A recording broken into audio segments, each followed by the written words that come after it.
네, 여러분, 안녕하세요. 미미쌤입니다. 여러분, 요즘에 책류가 영상이 정말 많잖아요. 그래서 아마 많은 분들이, 그래, 이제 어떤 책이 좋은지도 알겠고, 그리고 어떤 방식으로 읽으면 좋은지도 알겠는데, 아니, 우리 아이는 책 읽는 시간 자체를 너무 싫어해요. 하고 답답해하는 분들 되게 많으실 것 같아요.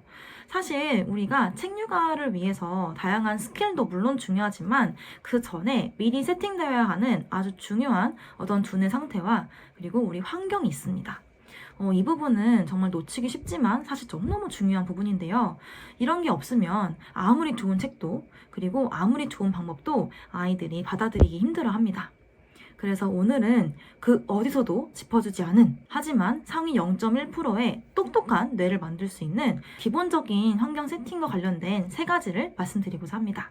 궁금하신 분들은 끝까지 잘 들어주세요. 첫 번째는 바로 충분한 잠을 확보하라입니다. 이 부분도 정말 많은 분들이 놓치실 수 있어요. 근데 사실은 읽는다는 것은 정말 많은 복잡한 인지작용을 요구하는 활동입니다. 이런 활동을 도와주는 내 영역이 바로 전두엽이라고 하는 건데요. 이 영역은 특히 피곤할 때 그 활성도가 급격히 떨어집니다. 그거와 관련된 연구는 너무 많은데요. 대표적으로 2005년도에 진행한 하버드 연구에 따르면은 수면 부족은 주의 집중력과 감정 조절에 직접적인 영향을 주게 됩니다. 아마 여러분 연구 결과가 아니어도 바로 떠올리실 수 있을 것 같아요.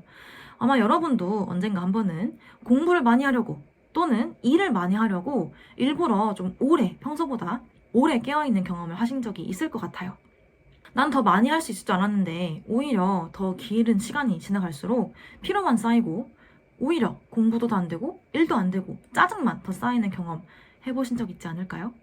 특히 이 전두엽이라고 하는 부분은 사춘기 때까지 되게 천천히 발달하는 영역으로서 아이들의 전두엽은 성인들보다 기본적으로 더 민감하고 그리고 덜 자란 상태입니다. 그런데 피곤한 상황에서 책을 읽자고 하면 책이 들어올 수 있을까요? 그러므로 여러분 가능한 에너지가 많이 있을 때 책을 읽어주시는 게 더 좋습니다. 물론 여기서 잠자리 독서는 논외입니다. 요건 나중에 다른 영상에서 다루도록 할게요. 두 번째는 놀이 욕구를 충분히 충족하는 부분입니다. 특히 어린아이들일수록 놀이의 중요성은 이루 말할 수가 없습니다. 정말 많은 분들이 요즘 책 읽기라고 하는 것에 너무 집중하다 보니까 놀이 시간을 줄이고 책 읽기 시간만 열심히 늘리려는 분도 계신 것 같아요. 그런데 아이들의 주된 활동은 사실 놀이입니다. 아이들은 놀이를 통해서 세상을 배우게 되고 스트레스를 해소합니다.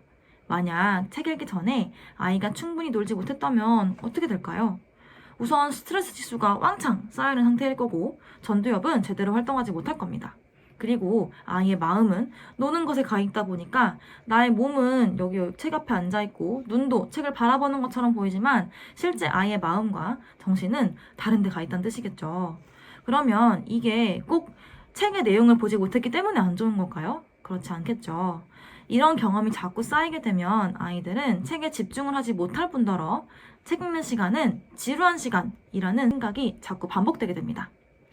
놀이는 감각 통합과 운동계 활성화 그리고 도파민 분비를 통해서 우리 뇌를 안정시켜주고 그리고 충분한 놀이 후에 아이들의 뇌는 오히려 더 차분하고 몰입 가능한 상태가 됩니다. 그래서 하루에 적어도 1시간에서 2시간 정도의 신체 놀이 또는 아이가 원하는 자유놀이를 꼭 확보해 주시는 게 정말 중요합니다. 충분히 놀아야지만 책이 오히려 좋아질 수 있다는 점 잊지 마세요. 자, 마지막 세 번째입니다. 세 번째는 바로 자극적인 매체 줄이기입니다. 요즘 아이들은 태어나면서부터 주변에 너무 많은 자극적인 매체에 노출이 되어 있습니다. 여기서 말하는 자극적인 매체라는 것은 꼭 핸드폰이나 태블릿을 말하는 게 아니고요. 영상도 영상이지만 장난감, 사운드북과 같은 다양한 소리가 나고 아이들에게 아주 강한 시각과 청각 자극을 줄 수 있는 모든 것들을 포함합니다. 물론 이런 것도 충분히 잘 사용할 수 있죠. 하지만 문제는 이런 자극에 너무 많이 노출이 되어서 그 자극에 익숙해진 뇌는 반대로 책 같은 정적인 것을 봤을 때 너무 지루하고 무의미적인 자극으로 받아들일 수 있습니다. 스탠포드 대학의 연구에 따르면 하루 1시간 이상 영상에 노출된 아이들은 실제로 전두엽의 활성화가 낮아지고 언어 처리 영역의 연결성도 떨어지는 것을 보았다고 합니다. 아까 우리가 전두엽이 얼마나 중요한지 봤었잖아요. 그런데 영상을 오래 보는 것만으로도 아이들의 전두엽 활성화가 떨어진다는 거는 당연히 아이들의 발달에 좋지 않겠죠. 영상뿐만 아니라 너무 자극적인 요소가 많은 장난감 또한 즉각적 보상에 익숙하게 만듭니다. 물론 아이에게 아무런 장난감을 주지 말라는 건 전혀 아닙니다. 제가 얘기하는 것은 아이들이 스스로 자기 주변을 정할 수 있는 나이가 아닌 특히 어린 영아들에게는 부모가 어느 정도는 조절을 해서 장난감도 단계별로 제시하는 게 좋다라는 뜻이에요. 완전 영아일 때는 사실 흔들면 소리가 나는 딸랑이 정도로도 충분합니다. 하지만 아이가 점차 성장함에 따라서 거기에 맞는 조금씩 소리나는 장난감도 단계를 올려주시면 됩니다.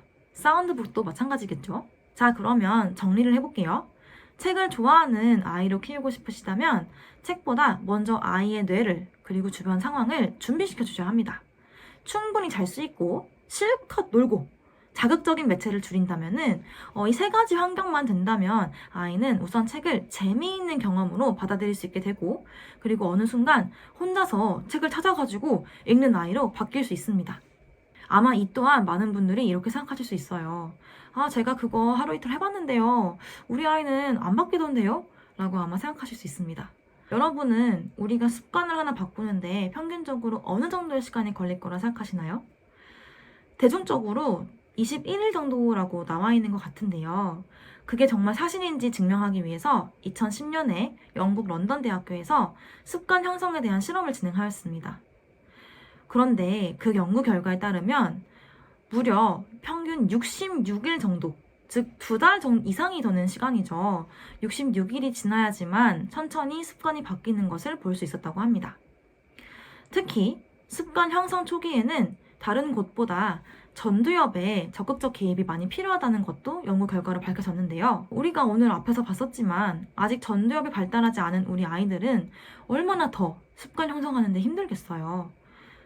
우리가 21일 네.